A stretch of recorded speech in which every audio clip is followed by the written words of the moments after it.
If you've been watching this channel, you know I've got multiple sclerosis.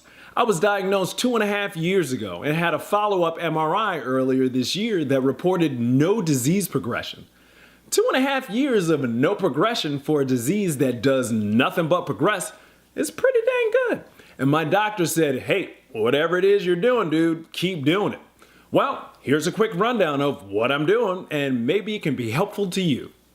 Meditate.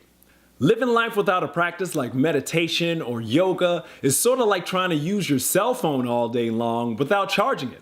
Sooner or later, you're gonna run out of juice. And most folks use things like coffee or drugs to trick the body into working like it has more juice than it actually does. Now, anybody who knows me knows that I love coffee and drugs, but it's too easy to use them to just prop yourself up and zone out instead of having a practice to cool yourself down and tune in. Awareness practices like yoga and meditation are the basis for overall wellness in the book Healing with Whole Foods by Paul Pitchford, which has been indispensable in helping me find my wellness. And whenever I'm done with the sit, my mood, my walk, my balance are improved dramatically. And an easy way to get started, if you don't know where to begin, is tarabrock.com. She's got tons of meditations of varying lengths. Start with something as short as 10 minutes once a day, and then gradually work your way up. I sit for about a half hour to an hour twice a day without even thinking about it. Diet. Now you can get into vegan versus vegetarian versus paleo, whatever, but just know that most of the stuff we eat these days isn't actually food.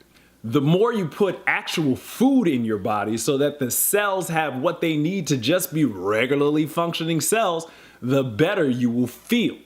Whether you do the walls or the swank or the OMS diets, shifting the way you eat will improve your well-being more than any medicine that you can be prescribed.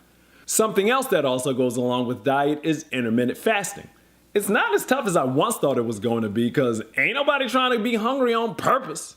But it's just that you stop eating after 8 p.m. the night before, and then you don't eat until noon the next day. You're just giving your body 16 hours to be doing something other than digesting food and use some of that energy for healing.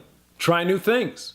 Now you gotta use some discretion here because you gotta walk the line between hearing about some miracle cure and doing what some random person without your disease said that they heard is good for your disease, and giving things a shot to see if you can find some wellness in it.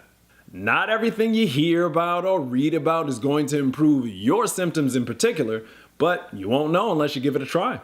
Switching to a plant-based minimal oil diet made no sense to me, but I tried it and I felt better. I've just started to come to understand that health is one giant jigsaw puzzle, and you're just trying to figure out how everything fits together to just feel good.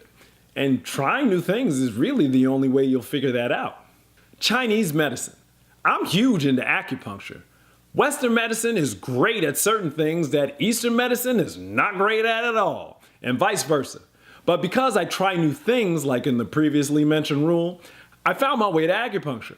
And all I can say to anyone with a serious disease is that you've already heard everything your doctor's got to say about it. So go to another type of doctor that understands things from an entirely different perspective and follow their instructions for a bit and see how you feel. It's been around for thousands of years for a reason though. Last but not least, cut yourself some slack. Life with disease takes everything you've ever known to be normal, turns it on its head, and then kicks it in the river. And that river turns into a waterfall. And while your parents and your partner and your peoples that you love, they care for you, they just don't know what it takes for you to just show up. And they never will. So it's on you to not get deflated when you have the bad moments. Just take some rest and do something that'll take your mind off of it for a little bit, and then just get back to living your life. A lot of living life with disease is about giving yourself some room when you can't do the things you used to do, and then getting off the struggle bus as soon as you can. These are just some of the things that are helping keep me sane and feeling as good as I can as I'm living with multiple sclerosis. Hopefully they can help you with whatever you're going through. Okay, bye!